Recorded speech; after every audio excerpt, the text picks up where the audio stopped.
El 20 de junio de 2001, el mundo fue sacudido por una de las historias más trágicas y perturbadoras de la historia reciente. Andrea Yates, una madre de 5 hijos que, a primera vista, parecía tener todo lo que una mujer podría desear, fue responsable de un acto de horror indescriptible. Ahogó a sus propios hijos en su bañera. ¿Cómo pudo alguien que debía ser el pilar de protección, cariño y seguridad para sus niños cometer un crimen tan devastador e impensable? La respuesta está en una batalla interna que pocos pueden comprender o incluso imaginar. La historia de Andrea no es solo un acto de desesperación, sino una mente colapsada, consumida por el dolor y el miedo. El caso de Andrea Yates se convirtió en un hito, algo que los tribunales y la sociedad nunca habían visto antes. Cada detalle, cada testimonio, cada juicio, se transformó en un acalorado debate sobre la salud mental, los límites del sistema jurídico y hasta qué punto la mente humana puede llegar antes de romperse irreparablemente. La tragedia no fue solo una cuestión de culpabilidad o inocencia, sino de cómo la sociedad maneja los límites de la enfermedad mental y sus manifestaciones más extremas. Para comprender a fondo lo que llevó a Andrea a cometer tal acto, hay que regresar al principio, observar las pistas y señales que fueron ignoradas o mal interpretadas a lo largo de los años. Era imposible ver, en ese momento, el torbellino interno que estaba viviendo, los fantasmas y demonios que consumían su cordura. Lo que muchos no sabían es que Andrea estaba perdiendo la batalla mucho antes de llegar a ese día fatal. El sistema, incapaz de entender la verdadera extensión de la enfermedad mental que la atormentaba, falló al no ofrecer la ayuda necesaria. Hoy, la tragedia de Andrea Yates se revela no solo como una historia de dolor, sino también como un reflejo de fallas institucionales que podrían haber evitado lo peor. Hoy, al reflexionar sobre el caso, nos enfrentamos a la difícil tarea de entender la delgada línea entre lo humano y lo insoportable, entre la culpa y la enfermedad, entre el amor de una madre y los horrores que su mente ya no pudo controlar. La historia de Andrea Yates es, sin duda, una de las más complejas y devastadoras que el sistema judicial y la sociedad tuvieron que enfrentar. Antes de continuar, quiero agradecerles a todos ustedes que siempre nos acompañan y apoyan en el canal. Estuvimos un tiempo inactivos, pero volvemos con nuestra frecuencia de videos semanales. El apoyo de ustedes es esencial para que podamos seguir adelante. Si estás llegando ahora, no olvides suscribirte y activar la campanita para no perderte ningún episodio. Y claro, comparte tu opinión en los comentarios. Ahora volvamos al caso. Antes de la tragedia, Andrea era una chica, como tantas otras en Houston, Texas. Nació el 2 de julio de 1964, la más pequeña de 5 hermanos. Sus padres, trabajadores y devotos, criaron a su familia en un hogar lleno de valores. Andrea creció siendo reservada pero con una mente brillante. Siempre fue la estudiante modelo, destacándose en sus notas sin llamar la atención. Aunque era tímida, su responsabilidad la hacía cuidar de los demás desde pequeña, buscando siempre hacer lo correcto. Destacó en deportes, especialmente en natación, y en materias como matemáticas y ciencias, pero sin querer llamar la atención. Quienes la conocían decían que era una persona bondadosa, preocupada por el bienestar de los demás. Después de terminar la secundaria, decidió seguir una carrera en enfermería. Se graduó en la Universidad de Ciencias de la Salud de Texas y se convirtió en enfermera registrada en 1986, donde su naturaleza cuidadosa le ganó el respeto de sus compañeros. Pero algo dentro de ella no estaba completo. Ella quería más, algo más profundo, y fue esa búsqueda la que la llevó a conocer a Rusty Yates. Lo conoció en 1989. Él era ingeniero en la NASA, inteligente, ambicioso, y pronto los dos se enamoraron. Su relación avanzó rápido, y en pocos meses se casaron en 1993, llenos de grandes sueños y promesas de una vida juntos. Su matrimonio se basó en la fe, en un cristianismo estricto influenciado por un predicador llamado Michael Waricki. Este predicaba que los padres debían tener la mayor cantidad de hijos posible para servir a Dios. Andrea y Rusty tomaron esto muy en serio.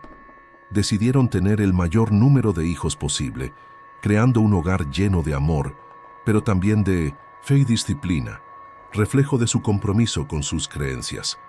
Al principio todo parecía ir sobre ruedas. Ellos se ajustaron perfectamente a sus roles, Rusty como el proveedor, Andrea como la cuidadora. Cuando nació su primer hijo, Noah, en 1994, Andrea abrazó la maternidad con todo su ser. Luego llegaron más hijos, John en 1995, Paul en 1997, Luke en 1999 y finalmente Mary en 2000. Pero con cada niño, algo comenzó a cambiar. La mujer que antes parecía fuerte y llena de energía comenzó a perderse, como si el peso de la maternidad se volviera insoportable. Lo que inicialmente parecía agotamiento y estrés se transformaba en un fardo cada vez más pesado. Después del nacimiento de Luke, el cuarto hijo, Andrea sufrió su primera gran crisis. Se aisló de todo y de todos, sumida en una tristeza tan profunda que no podía ni explicarla. Dejó de comer, dejó de hablar y parecía desconectada del mundo que la rodeaba. Un día el dolor fue tan grande que sostuvo un cuchillo contra su cuello, lista para terminar con todo.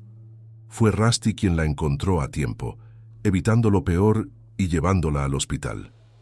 El diagnóstico: depresión postparto severa y psicosis, un estado mental donde los delirios y las paranoias distorsionan la realidad. Andrea comenzó a tomar medicamentos y a recibir tratamiento, y por un breve momento parecía estar mejorando.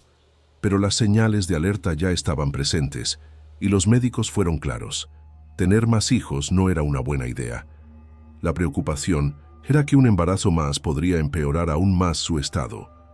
Pero Rusty, guiado por la fe y el deseo de expandir la familia, ignoró los consejos médicos e insistió en seguir adelante. En 2000 nació Mary, el quinto hijo. Pero esta vez la oscuridad llegó más rápido. Andrea se cerró aún más, apenas hablaba con alguien y dejó de cuidarse. Se negaba a comer, casi no dormía, y parecía perdida entre momentos de lucidez y profunda confusión.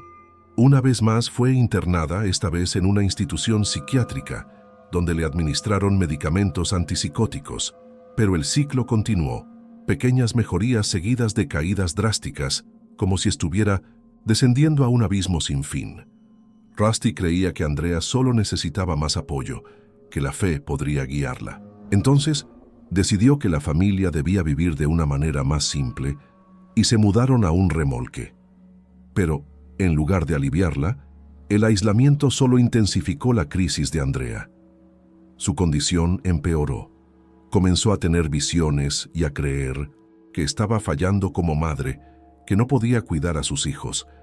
Fue entonces cuando una idea comenzó a dominar sus pensamientos. La única manera de proteger a sus hijos sería quitándoles la vida. Nadie sabía cuán cerca estaba del abismo, hasta el trágico 20 de junio de 2001. A principios de 2001, Andrea ya no era la mujer que había sido. La brillante enfermera, la madre dedicada, habían desaparecido, dejando solo un reflejo distorsionado e irreconocible. Sus días eran silenciosos, pasaba horas inactiva mirando al vacío. Cuando hablaba, sus palabras sonaban como ecos vacías. Apenas comía, casi no dormía y parecía desintegrarse poco a poco. Su cabello, que antes estaba cuidado, ahora estaba desordenado. Evitaba mirar a los demás. Era como si estuviera desmoronándose, pedazo por pedazo. Sus pensamientos se tornaron más oscuros. Hablaba del diablo, de fuerzas malignas que la controlaban, de pecados que no podía perdonar. Andrea creía que estaba poseída, que era responsable de algo horrible. Aunque no sabía exactamente qué, también temía que sus hijos estuvieran en peligro, no por algo o alguien de fuera, sino por algo que había dentro de ella. Las señales estaban ahí. Después de que nació Mary, Andrea fue hospitalizada nuevamente. Le administraron Haldol, un antipsicótico fuerte que ayudó a estabilizar su mente por un tiempo. Parecía mejorar. Comenzó a comer, podía hablar y hasta esbozaba una sonrisa. Pero cuando Rusty y los médicos vieron esa mejoría, tomaron una decisión fatal. Redujeron la medicación. y como era de esperarse, su estado empeoró nuevamente. En marzo de 2001, casi no hablaba. Escribía notas perturbadoras sobre ser una mala madre. Le dijo a Rusty que necesitaba ser castigada, que no era una buena esposa y que estaba fallando con sus hijos. Incluso mencionó fue una tarde cualquiera cuando el desastre sucedió. Andrea entró al baño, abrió la llave del agua y se sentó al borde de la bañera, observando en silencio cómo el agua fría iba llenando la superficie. Cuando Rusty llegó a casa, encontró a Andrea ahí, sin poder explicar la razón de su comportamiento, pero con algo en su mirada que lo alarmó. Parecía estar esperando algo. Él exigió una explicación, y ella, de manera distante, murmuró: Solo estuve pensando en esto. Inmediatamente, Rusty entró en pánico y llamó a la psiquiatra de Andrea. Ella fue ingresada en un hospital psiquiátrico, donde permaneció 10 días, pero eso no fue suficiente. Tras su alta, los médicos advirtieron a Rusty con firmeza. Andrea necesitaba vigilancia constante, pues seguía siendo un riesgo. Rusty, en ese momento, parecía seguir las indicaciones médicas. Le pidió a su madre, Dory, que cuidara de Andrea durante el día mientras él estaba en el trabajo, pero con el tiempo comenzó a creer que ella realmente estaba mejorando. Convencido de que lo que Andrea necesitaba era un poco de estímulo y que él podía ayudarla a volver a la normalidad, tomó una decisión arriesgada. En la mañana del 20 de junio de 2001, Rusty decidió dejar a Andrea sola por 1 hora. Solo 1 hora. Pensó que era necesario que ella aprendiera a lidiar con los niños por sí misma, como en los viejos tiempos. Él debía estar fuera de casa entre las 9:00 y las 10:00. Pero cuando regresó, todo había cambiado. El día comenzó como cualquier otro. A las 8:40, Rusty salió hacia el trabajo, besó a Andrea y le recordó que su madre llegaría en 1 hora. No sabía que ese sería el último beso que le daría a sus hijos vivos. Dentro de la casa, Andrea siguió un movimiento meticuloso. Esperó hasta que el coche de Rusty desapareció de su vista. Luego caminó hacia el baño y abrió la llave del agua. El sonido del agua llenaba la casa vacía. Cuando la bañera estuvo llena, se levantó y fue al pasillo. Los niños estaban esparcidos, jugando, viendo televisión, sin sospechar lo que se les venía.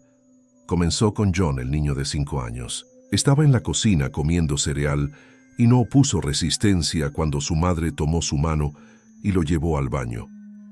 No tenía motivos para temer. Ella ya lo había bañado muchas veces antes, pero esta vez, cuando llegaron a la bañera, lo empujó bajo el agua. John luchó, pataleó, arañó, tratando de llegar a la superficie, pero Andrea lo mantuvo sumergido con una fuerza increíble. Sus movimientos se fueron reduciendo hasta que se detuvieron.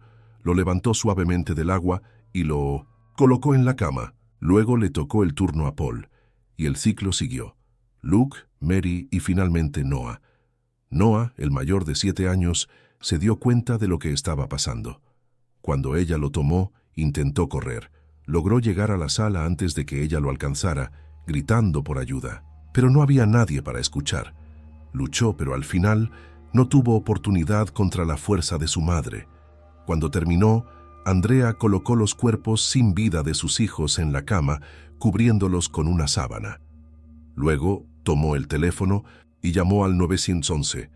Su voz sonaba tranquila. Acabo de matar a mis hijos. Después llamó a Rusty. Es hora, le dijo. Tienes que volver a casa. No hubo llanto, ni gritos. Solo la espera. Cuando el oficial David Knapp llegó a la casa de los Yates en Houston, encontró a Andrea en la puerta, empapada. Su ropa estaba pegada a su cuerpo y su cabello castaño goteaba agua. Su rostro parecía extraño, como si estuviera en otro mundo. Cuando el oficial le preguntó qué había sucedido, ella respondió con una tranquilidad espeluznante. Acabo de matar a mis hijos. El oficial la empujó dentro de la casa y lo que encontró fue indescriptible. Los cuerpos de los niños, alineados en la cama, todavía húmedos por el agua. El bebé Mary fue encontrado flotando en la bañera. Andrea no ofreció resistencia al arresto. Fue esposada y llevada a la estación de policía, donde hizo una confesión completa.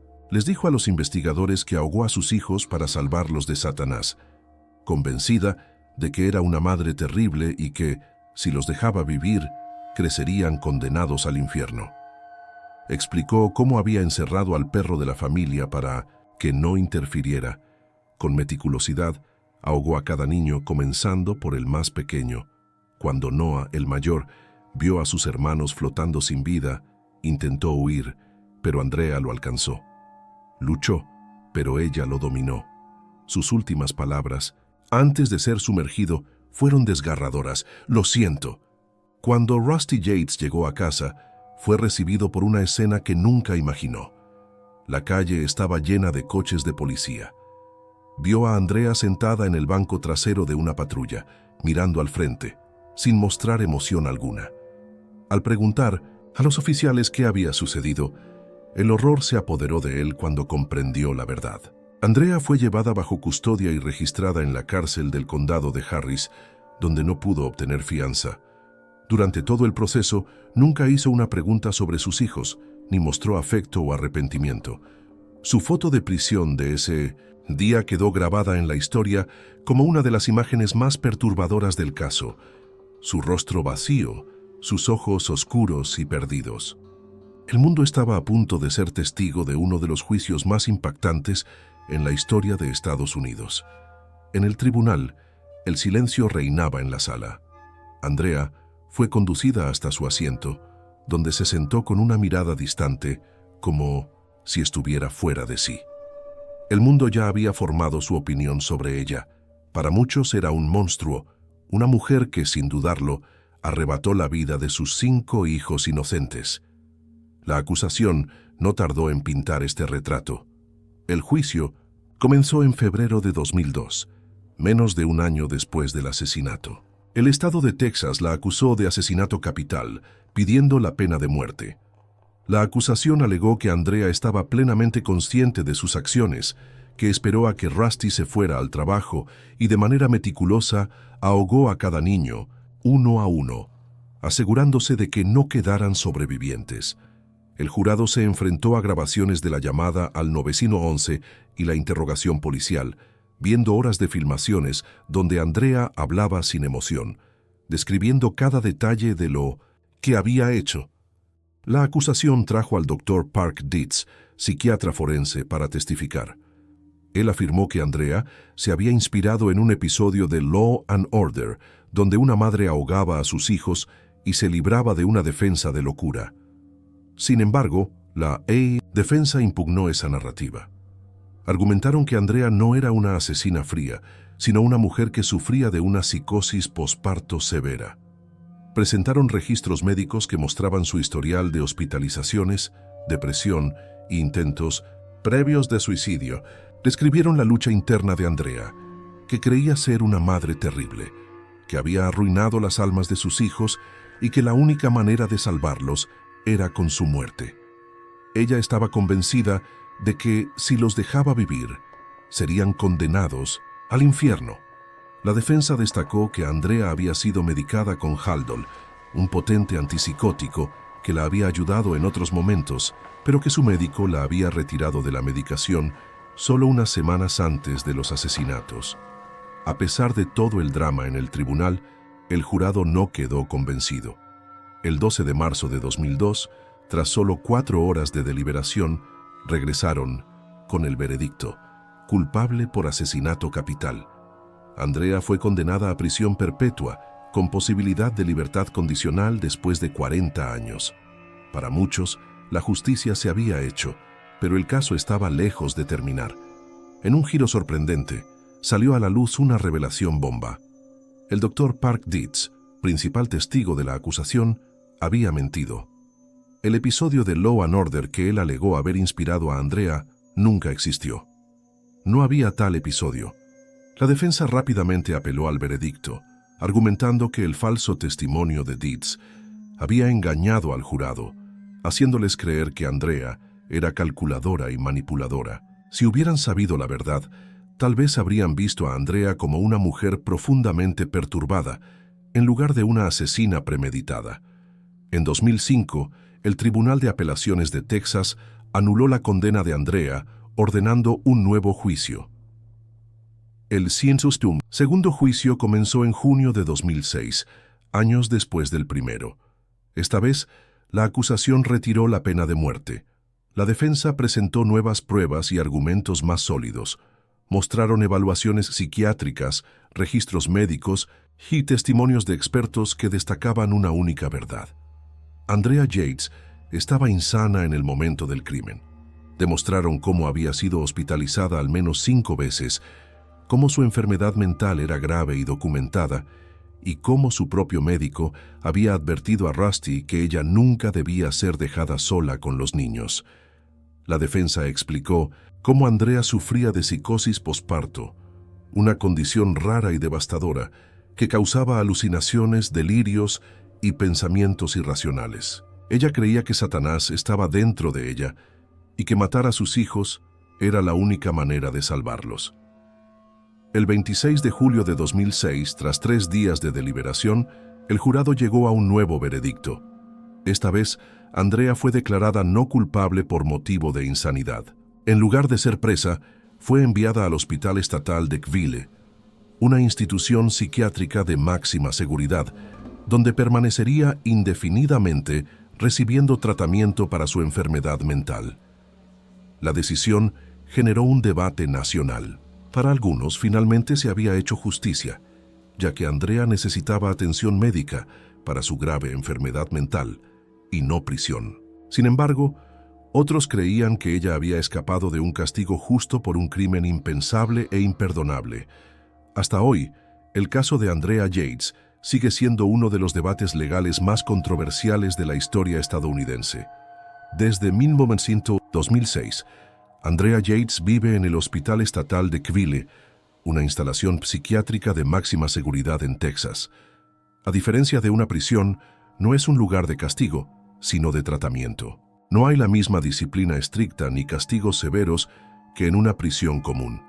En cambio, está rodeada por médicos, enfermeras y otros pacientes que, como ella, sufren de enfermedades mentales graves. Su vida sigue una rutina tranquila y estructurada.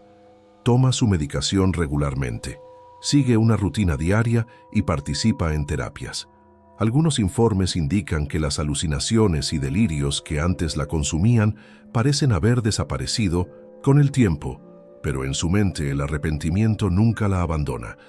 Se niega a recibir visitas, incluyendo de Rusty Yates, su exesposo, y de su propia familia. Les ha contado a los médicos que no se siente merecedora de felicidad ni de contacto con el mundo exterior. Mantiene una distancia del mundo, prefiriendo la soledad que la condena. Con el tiempo, uno de los pocos detalles que surgieron sobre la rutina de Andrea es que comenzó a dedicar su tiempo a hacer crochet, creando mantas. Sin embargo, esas mantas no son para ella.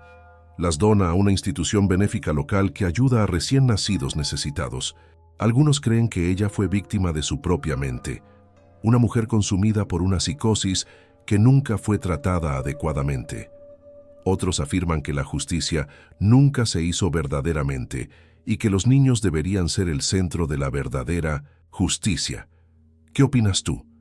¿Andrea debería haber sido condenada a prisión perpetua o la decisión de insanidad fue la correcta? ¿Se podría haber evitado la tragedia? Vamos a discutir en los comentarios de abajo. Y si encontraste este caso interesante y quieres escuchar más historias reales de crímenes, suscríbete a nuestro canal, activa las notificaciones para no perder una nueva carga y deja tu like. Eso ayuda a que YouTube difunda nuestros videos a más personas. Gracias por ver y hasta la próxima historia.